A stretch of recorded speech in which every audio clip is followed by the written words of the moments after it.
Well, I think there's some important context, Joe, that you need to know about this live cross, which is I'm at Comic Con, the cartoon, anime, movie convention.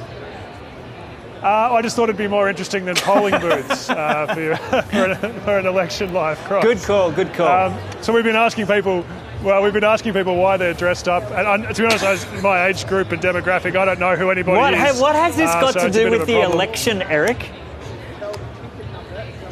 It happens to be in an electorate. That's as good as I've got.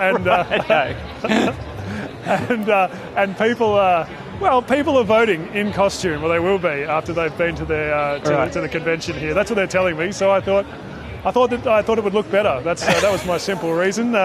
It's as good a place to take the mood of the nation as any. And what's the mood there among the comic characters?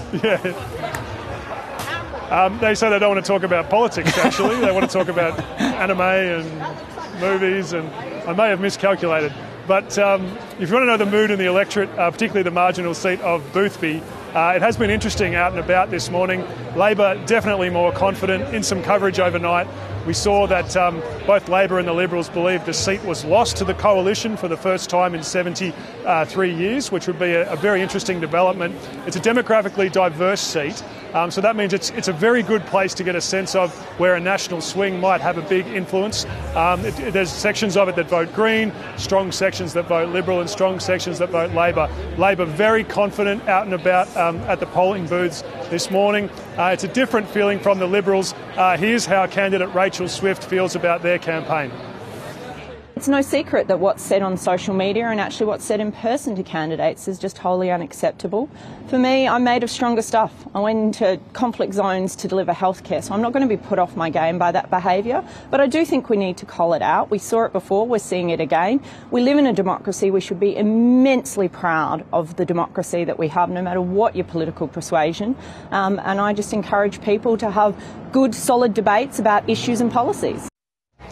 And Eric, I think I saw Boba Fett stroll behind you just in the last last minute or so. So if any of those characters wander past, don't feel, pull them aside if you can and ask them how they're feeling. But as you said, maybe they don't have much to say. So Labor hasn't held the seat for more than 70 years.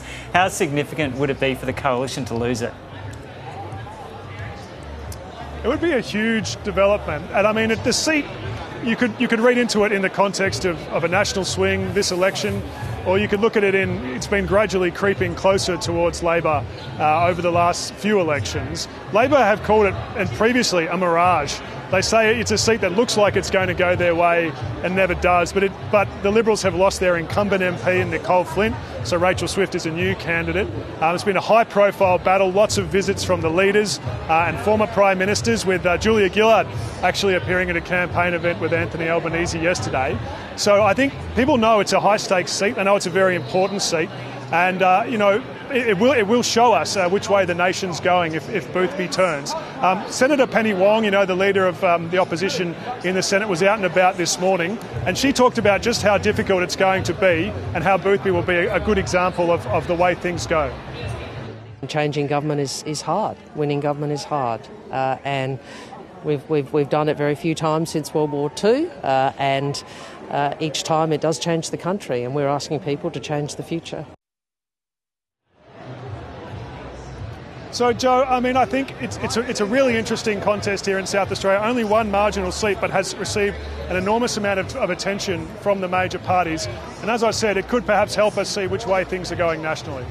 Indeed. Okay, Eric Torchek reporting there from Comic-Con in an election campaign on election day from Adelaide in the seat of Boothby.